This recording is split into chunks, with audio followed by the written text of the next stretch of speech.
各位听众朋友们，大家晚上好，我是海东。今天的主题讲座如何规划孩子的课外活动，将由我来为大家主持。本次讲座的主办方是爱家网。爱家网是一个位于纽约服务华人家庭的新媒体。我们不定期的邀请各个领域的生活达人做讲座，分享他们的专业知识和生活经验，希望可以帮助华人家庭更好地融入美国社会。我们也十分欢迎在自己的领域中有所建树，而且愿意帮助他人的朋友们自荐，成为爱家网下一期的主题讲座嘉宾。欢迎大家关注爱家网的公共号北美爱家，获得下期讲座的信息。本次讲座的合作主办方是普西文教育 Perceiver Education。 普西文教育是一家位于洛杉矶的教育机构，由前南加州大学招生院副院长和前伯克利大学招生官领衔，为中国和美国的学生提供美国的升学规划和辅导，为每个家庭和孩子量身定制教育方案，帮助孩子们快乐自信地升入适合自己的学校。在讲座的最后，我也会统一公布普西文教育和今晚嘉宾的联络信息。今天是爱家网主题讲座的第32期。爱家网和普西文教育携手，在10月份美东时间每个周日的晚上9点，向所有听众朋友们直播普西文名校招生官系列讲座，一共4期，每期的主题不同，独立成章，都是围绕着大学升学这个核心话题展开。讲座都为英文，由曾在美国名校担任过招生官的嘉宾们进行，欢迎家长邀请自己的孩子们一起学习。今晚是普西文名校招生官系列讲座的第3期，如何规划孩子的课外活动。今晚的嘉宾为 Robert 朱先生。 Robert 是前伯克利大学及 Berkeley 的招生官，以及前加州大学洛杉矶分校也及 UCLA 的面试官。今晚的讲座将向13个爱家网教育群直播，预计有将近6500人可以收听到。今晚主题讲座的内容仅代表嘉宾本人的观点，不代表爱家网的立场。下面我们就把时间交给 Robert 做今晚的主题讲座，如何规划孩子的课外活动。 Good evening, everyone. My name is Robert Ju, and I'm the Chief Education Officer of Perceiver Education. Welcome back to the third seminar in this 4-series workshop on university admissions. To refresh your memory, I would like to take a couple of minutes to review the key points from the last 2 seminars. The first point is that getting into a top university is very difficult because of the intense competition. Second, just getting your good grades and test scores is not enough because it doesn't stand out. There are too many students with good academics and still get rejected. So you need both good academics and some unique talents and passions. Admissions officers are looking for a strong person, not just a strong student. You have to demonstrate achievements and intellectual curiosity, what you deeply care about, and how you are going to make a difference. This sounds like it's a lot of work, spending time studying and also allocating time for talent activities and services. Many will ask how. How can I achieve this? So in the second seminar, I suggested using a systematic approach to help you balance your time and effort on things that really matter. You really need to focus. I introduced a model I developed called STEPS that is comprehensive and holistic to assess, plan, and track your achievements, strengths, and interests. The idea is to develop the right strategy that fits your child's talents and strengths. You have to focus and commit in order to achieve a level of success. Understanding the value of the activities can help you make good decisions. So this brings us to today's topic, which is how to make sure your activities are meaningful and worthwhile. So this question of how to make your activities meaningful is a very complex question which we could discuss for a very long time, but we only have 1 hour today. So I will try to hit the highlights. But before we can answer the question, we have to first define what is meaningful. Meaningful to who? And how do we evaluate meaningful? By what criteria? I've talked to a lot of parents and students, and many people ask me, hey, Robert, I've heard that doing extracurricular extracurricular activities is important to getting into a good college? Which activities should my child do? How long does he have to do it for? Etc. Questions like that. But there is no generic answer to this question because it depends on the situation and the person. It depends on which college you are talking about. It depends on what your goals are. So you cannot ask this question blindly and expect a magical answer. And in fact, if someone answers it without considering all the facts, they are giving you a generic answer that is not very meaningful. So let's start by defining meaningful from the university's point of view. Why do universities care if you do extracurricular activities or not? What are universities really looking for? In addition to people who can handle the academic rigor, universities are also looking for people who will be successful at other endeavors. They are looking for innovators who will come up with new ideas and create new knowledge, leaders in all fields who can bring about change and improvements. So students who get accepted to the top colleges have to demonstrate that they will be a good addition to the college's community and will be successful alumni that will bring fame to the college. So a good predictor of future success is, of course, past experience. So how do you demonstrate success? Colleges are looking for people who have some special talents or skills, commitment, and hard work. And the way to demonstrate this is to have some results that the admissions officers can see.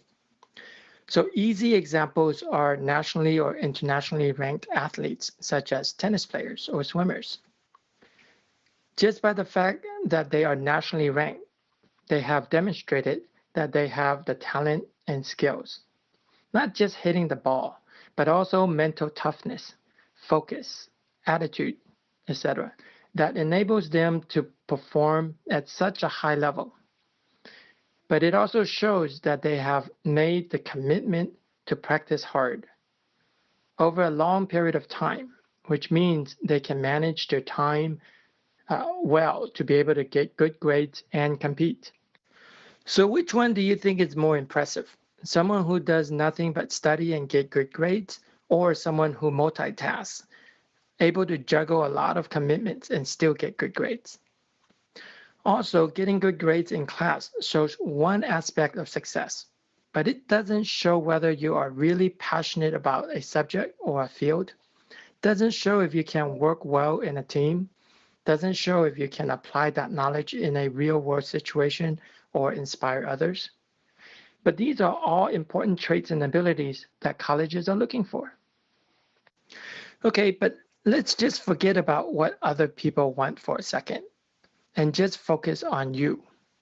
Even if colleges don't care about extracurricular activities, why would it be a benefit for your child to do extracurricular activities anyway?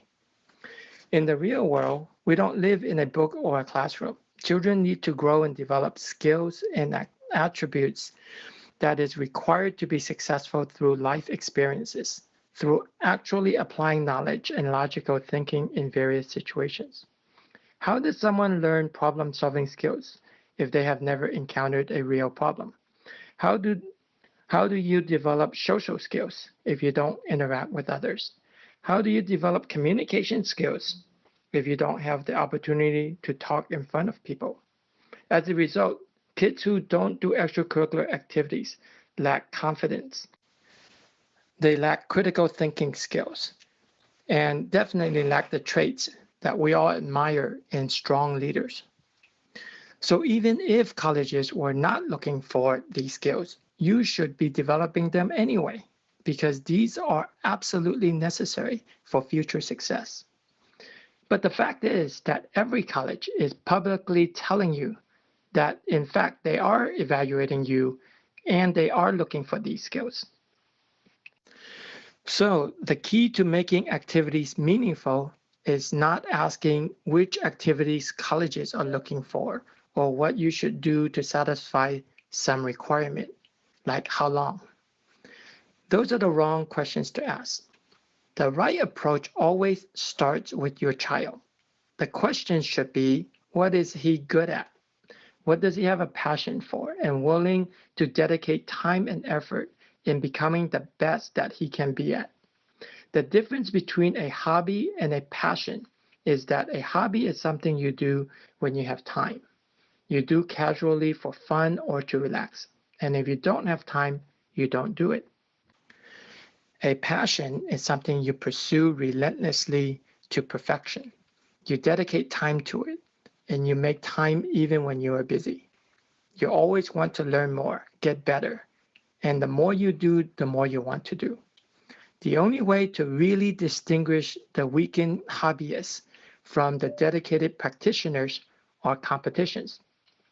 Through competition, you really hone your skills and mental toughness, where you push yourself to get better and develop the discipline to practice and perform at the highest level. So when most people think of activities, they think of sports because it fits the description very nicely. And if your child is very athletic and has a passion for a sport, that's great. But for those who are not into sports, don't despair, because what I just described can be applied to other activities, including art, music, chess, debate, and various other activities. What matters is not what the activity is, but what the experiences and skills you learn from doing it. To make the activity meaningful, you have to define what your goals are, how you can achieve your goals by doing this activity, and what results can demonstrate mastery in this activity. How can you perform at the highest level and gain social and leadership skills, problem-solving skills, mental toughness, and discipline? If you are not athletic, you can be captain of the chess team or debate team. And yes, activities can be academic, like academic decathlon or STEM-related competitions, or humanities societies like literature or film, just to name a few. They're all just as good. So you shouldn't try to select an activity because you think it is good for college applications. While in fact, admissions officers don't care what activities you've done. They are more interested in how you performed and what did you accomplish and learn from doing it. So don't choose to do an activity simply because it is popular or not popular, but start with yourself and select things that you are interested in and good at. There is no bad activity, just bad performance. So what do I mean by bad performance? If you do something for a short time, that shows no commitment, have not achieved any level of success or accomplishments, have not learned any skills, not having any fun, then ask yourself, why are you doing this? Because you are wasting your time. Don't do the activity just to do the activity. Do it if you are gaining some benefits from the experience. Of course, it is easy if someone already have a strong talent or passion. They just have to focus and pursue it. The difficulty comes when the child doesn't have an obvious talent or not very interested in anything. This requires some assistance from the parents or other senior mentors to explore and reflect and analyze to identify the right activities. Many children don't know what to do at first, but once they get started and learn, then it becomes more interesting, and the more they do it and get engaged, then the more they like it. So the key here is commitment. You have to do it for a certain amount of time in order to be good at it. So don't give up too early, because beginners don't know what they are missing. They have to be at least get good enough to decide what they want or don't want out of the experience. They need to get past the basic skills and knowledge before they can appreciate the intricacies and nuances of the sport or the activity. For example, beginner musicians learning notes cannot appreciate the beauty and complexity of the music, nor a beginner tennis player learning to hit the ball can appreciate the strategies and skills involved in winning a game. Again, dedication is key because very few people get to the highest level on talent alone.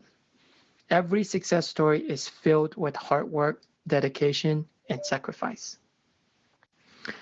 Although I don't expect everyone to go to the Olympics, but as an admissions officer, I'm looking to see how far you can get, what you can achieve based on your resources and opportunities, and evaluate you on your effort and commitment.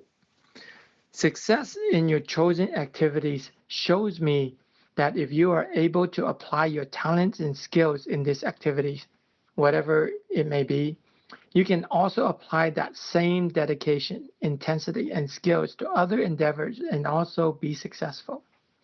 That is what I am measuring, your ability to be successful. This provides another dimension to evaluate your skills and abilities in addition to your grades and test scores. There are two types of activities. The first type I just described benefits you with all the wonderful skills and traits I just mentioned. But that is not enough.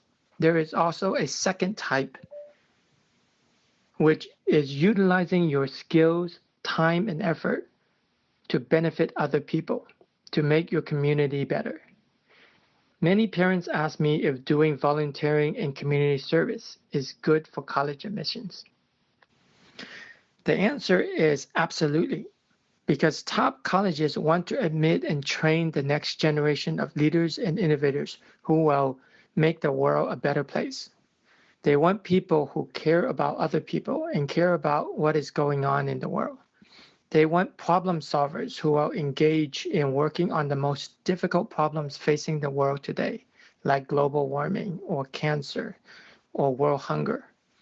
And again, you have to demonstrate all of this in the admissions process through your activities. Doing service activities provide you with excellent opportunities to develop leadership skills, as well as doing something you can be proud of that helps society. It really is a win-win. But again, even finding the right service activity requires starting with the child. What is his interest? What does he care about? And what are his skills? What can he do to make a difference? We don't want to measure community service by how many hours he volunteers at a job that benefits someone, but he doesn't gain any skills from. Doing a few hours here and there is not bad, but also not that good either. In order to make the experience meaningful, he needs to think about how he can make a real impact, sustainable improvement, or even come up with solutions. This requires real thought, commitment, and creativity. When we do leadership mentoring and life coaching, we at Perceiver help our students to create projects and nonprofit organizations that really generate results.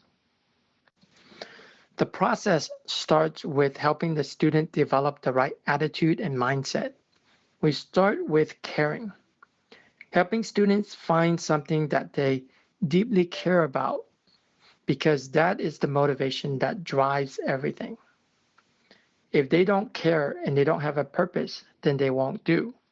So it is very important to spend the time to help them find the purpose and define their goals in terms of what they want to achieve. This starts with exposing them to world events and issues, getting them aware and interested in what is going on and how it affects them and their families. They need to find a cause that they are willing to dedicate a lot of time and effort to improving. Then they need to do research to learn as much as they can about the topic so that they can speak intelligently about it and convince other people that they know what they're talking about, and others will join in the cause. But just having a cause you care about is not enough. The next step is to take action. We want to train students to be proactive and diligent. They need to think about what they can do. They can influence or change, and then figure out how to do it. Often I encourage students not only work on something by themselves, but to recruit others to join their cause, because together they can get more done and have a much bigger impact. So start with something worthwhile. Convince your friends to join the core team to do planning and organizing, and then solicit more volunteers to do the work. The results are usually very impressive. Some of our kids have started nonprofit organizations to raise awareness and raise money for the environment, for disadvantaged children in orphanages, for cancer patients, etc. Through the process, the kids learn critical thinking skills, organizational and leadership skills, interpersonal and communication skills, all the things that colleges are looking for. There is no good or bad projects, just good or bad experiences. Again, it is easy if you have a child who already has a strong passion. Then you just have to support them to see how far they go. But even if they don't, you need to encourage them to try and then commit to activities that interest them. Because through the long-term engagement, they will learn and accomplish far more than what they would expect. And they won't know until they try. Okay, so that's the part of the speech that I wanted to give. I wanted to leave extra time for questions, because when it comes to activities and making it meaningful, it really depends on your specific interests and situation. So please feel free to ask me questions. 非常感谢 Robert 对大家进行的升学指导。下面的时间，大家可以通过文字进行提问。提问时，请使用下面的指令。没有使用正确指令的问题，将可能无法通知主持人安排作答。听众朋友们，如果可以用英文提问，请直接使用英文提问；如果不方便使用英文，也可以使用中文提问。爱家网的义工将尽量准确地把问题翻译为英文。在大家准备提交问题的时候，我也借此机会向大家宣布，普西文教育现在推出美国名校升学 essay 文书辅导班，提供20节高级写作课程，小班授课，由前招生官们亲自指导，写出更好的 essay。这个课程目前为爱家网的听众朋友们提供10%的优惠价格，优惠仅限1个月。有兴趣的朋友们可以查看我在讲座最后公布的报名方式。So our first question says, paid internship versus volunteer work. Which one is more valuable to admissions officers? Well, again, the question depends. There's no good or bad internships or volunteer work. It really depends on what you think the experience will entail. What accomplishments do you think you can achieve by doing either the internship or the volunteer work? What do you think you learn from it? So if you're just doing a paid internship that's clerical and you don't have a lot to show for it at the end other than the money, then it's not very meaningful. But if the internship involves doing something that actually requires you to learn and be creative and have different ways to show achievements and skills, then of course that's good. Same thing with the volunteer work. It's not about whether you do volunteer work or how many hours. It's, again, what can you accomplish? And how are you going to make a difference? What kind of results? In other words, if you're going to make 200 people's lives better or solve a problem, then it'll be worthwhile. But if you're just going there to, clean a park and really didn't learn anything, then it's not very worthwhile. So I don't think one is better than the other.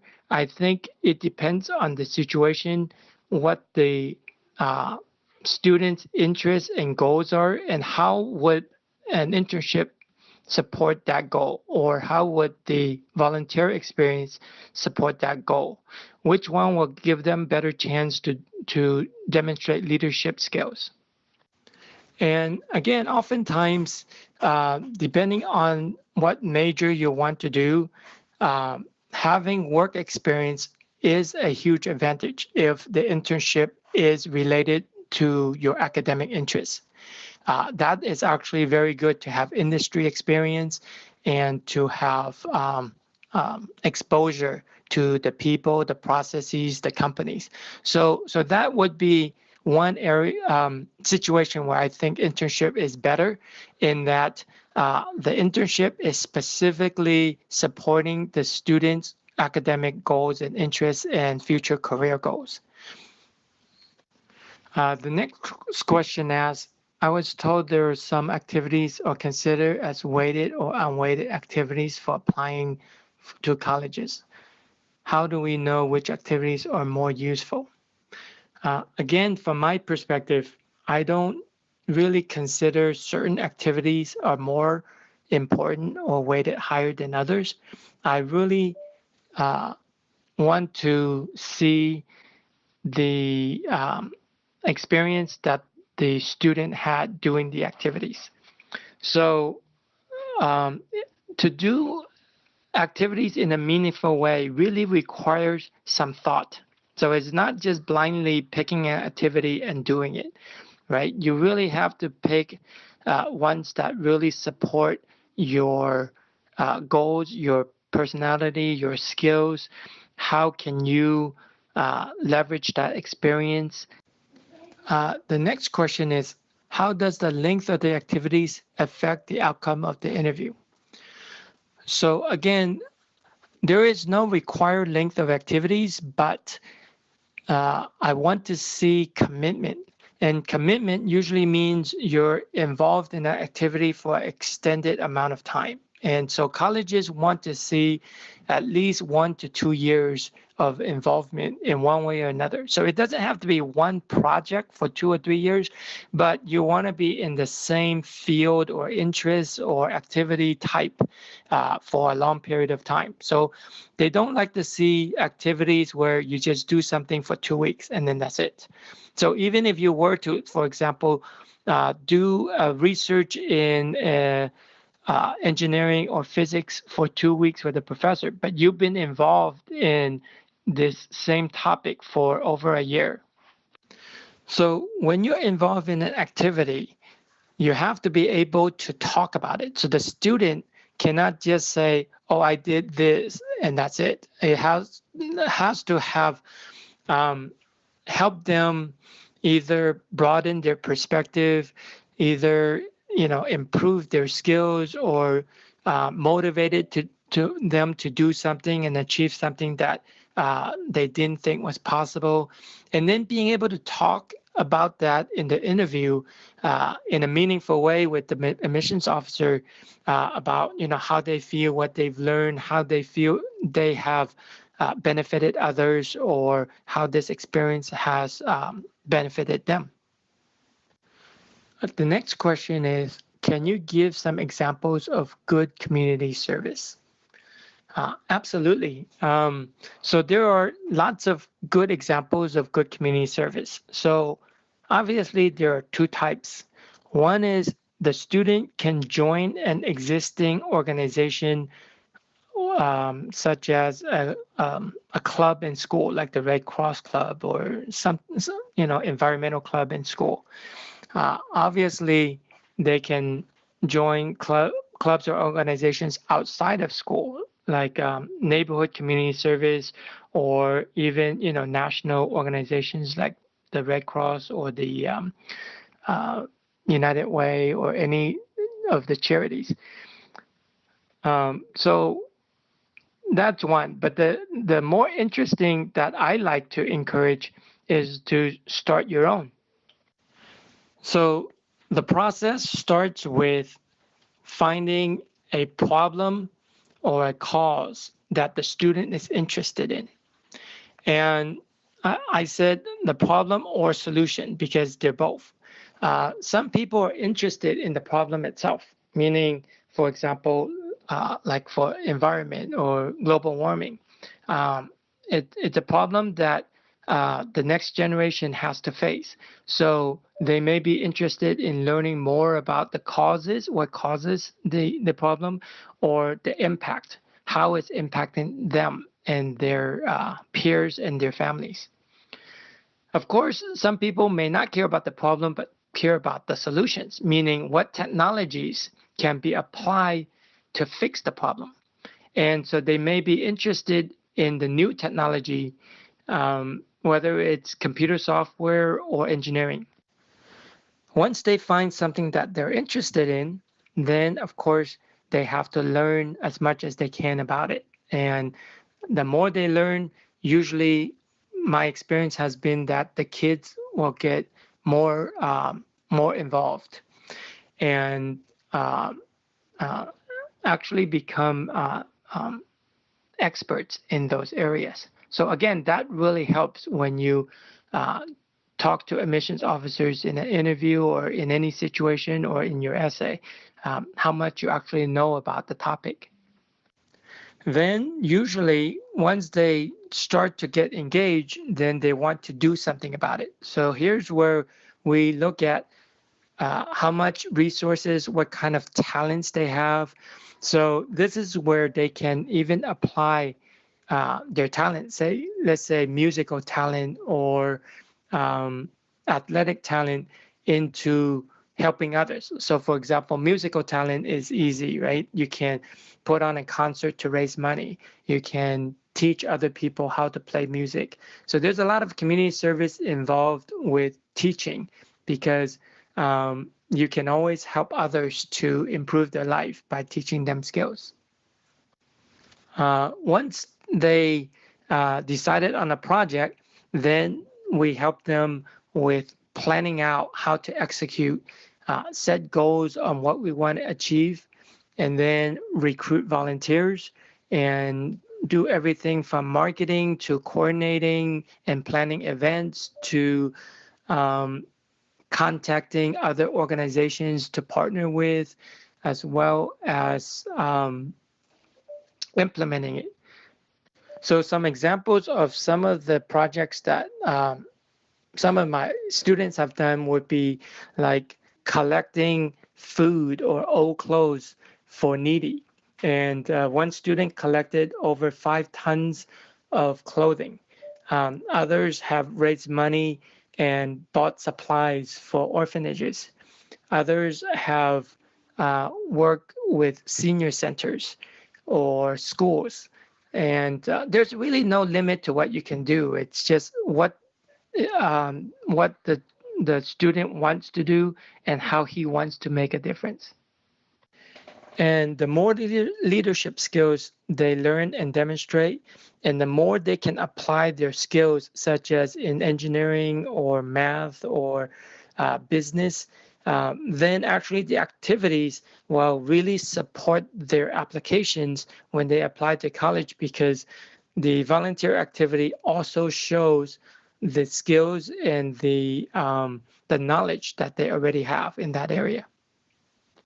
So for example, for someone interested in computer science, I've seen kids who have built apps that are used in medical research or used in other types of research. I've seen kids who have built mathematical models or have done scientific research. The next question says, it takes time for a 9th grader to figure out what he likes or can commit to. Is it too late if he doesn't get serious about something until the 11th grade? Well, the answer is it's never too late. I mean, he can always do community service and do different types of activities at any time. But of course, the earlier he starts and the earlier he commits and the earlier he focuses, first of all, the better he'll be. It gives him more time to develop his expertise and skills, the more achievements he can have, and of course, the longer term that he'll be involved and engaged in activity which shows his commitment. So I would suggest working with your child to start exploring. Doesn't matter if they're in the 9th grade or even in elementary school or middle school. It's never too early to start. So the more exposure and the more things they try, then the earlier they can start to commit and have some achievements. it really does take a lot of time to get good at something and achieve a certain level. So is it too late for 11th graders? Maybe, maybe not. But I still think that the earlier people have the advantage because it takes a lot of time to perfect your skills. The next question says, are there any activities that I can recommend to game-loving students? So my answer is whether they love games or not. I think that's a totally different issue. Whether students spend too much time playing games is something that we can address at another time. But what activities I would recommend, again, depends on what opportunities you have, what the students' interests and skills are. It's really not about the activity. I don't really evaluate which activity you do. It's how you do it and how far you can get and what you learn and what you can express that is benefiting you and other people. And if you can do that, it doesn't matter what the activity is. So again, if your child plays too many games, I'm assuming that they're not spending a lot of time outside doing social activities or doing community service or doing athletics or music or art. So here's an opportunity where parents can really encourage them to try other things. Maybe, restrict their game time and force them to do things that are outside with other people. And from that experience, you have to evaluate what activities is a good fit for them and where they can actually have some achievements in. The next question is, do you encourage kids to reach out to college professors in an attempt to get research experience? If yes, how should they proceed? The answer is yes. I absolutely advise and encourage kids to try to do research, whether it's with college professors or wherever you can find the opportunity. So how you can proceed is two things. One is you have to be knowledgeable in whatever field you want to do research in. So that's number one. So the student first has to do homework in terms of learning as much as they can, really getting to know the field of research that they're interested in. Then you have to look at where the opportunities are, whether it's in a local college or whether it's in other research facilities. Then there are different ways of contacting the professor, whether sending them email or going to conferences where you can meet them, or any way that you can get in touch with the professor and then express your interests. And the more people you reach out to, the higher the chance that you'll actually get something. And there are two types of opportunities. There are some established opportunities, such as there are labs across the country that already have internships established. So they're actively looking for high school and college students to do research. There are universities that are actively looking. So there are programs that are set up. Sometimes it may be competitive to get in, but still they exist. They're already there. Then besides those, there are opportunities that you can create for yourself. And looking for those opportunities, there's no actual way of doing it. It's how resourceful and creative you are in terms of networking, in terms of searching, and in terms of pitching your ideas. The next question says, when visiting the college, what questions should we ask to get a sense around their preference for extracurricular activities? That's a very good question. When you're visiting the college, in addition to just seeing the nice buildings and beautiful campus, I think one of your key goals is to try to understand the culture and the people at the college, because I think at the end of the day, that's really what distinguishes one college from another. And so when you're there, it's good to ask questions, whether to admissions officers or to current students and alumni, about what are some of the favorite things that people do. How are whether it's, again, depends on your interest, whether it's sports or whether it's, having different events and conventions that support your interests.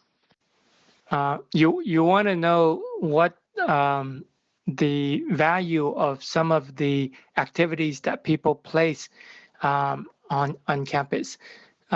So, for example, I'm sure if you go visit, say, MIT or Caltech, they're not going to put a lot of emphasis on sports, but then they might have a lot of events around science.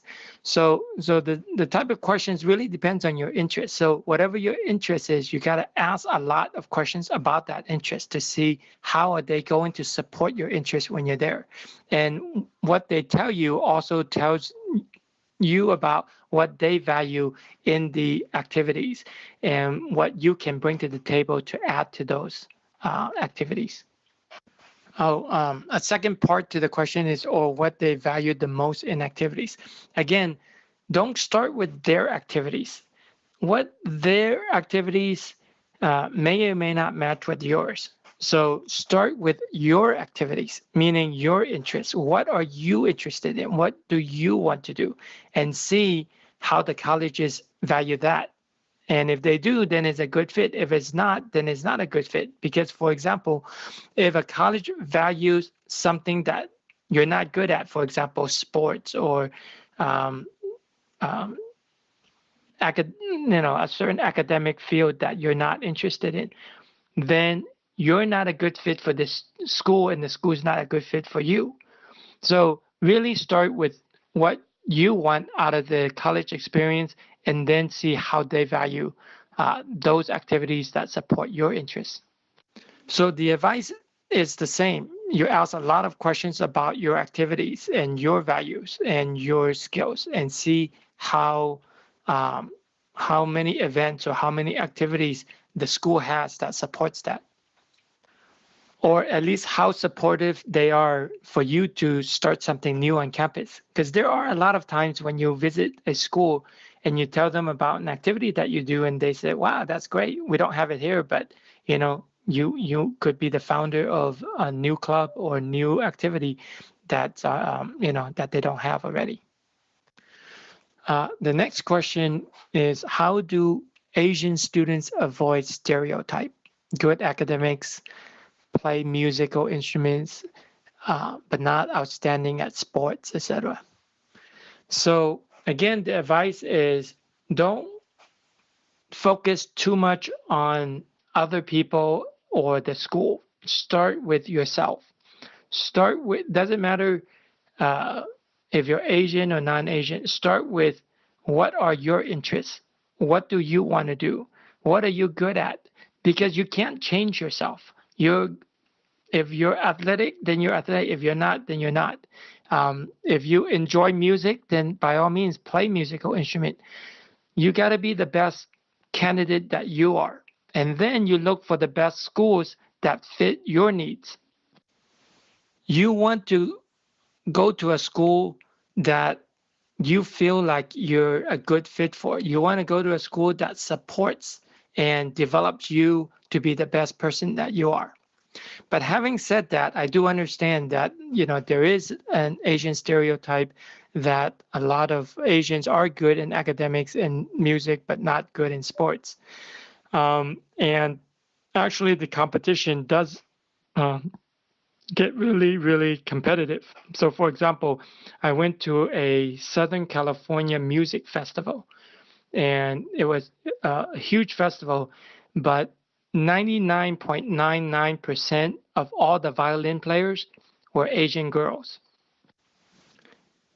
And as a result of that, I think, if you're an Asian girl that plays violin, you either have to be really, really good to stand out in the crowd, to be better than all the others, or you're going to get lost in the crowd. So I understand that. And there is a need sometimes to diversify and to try new things and try to be, also good at other things.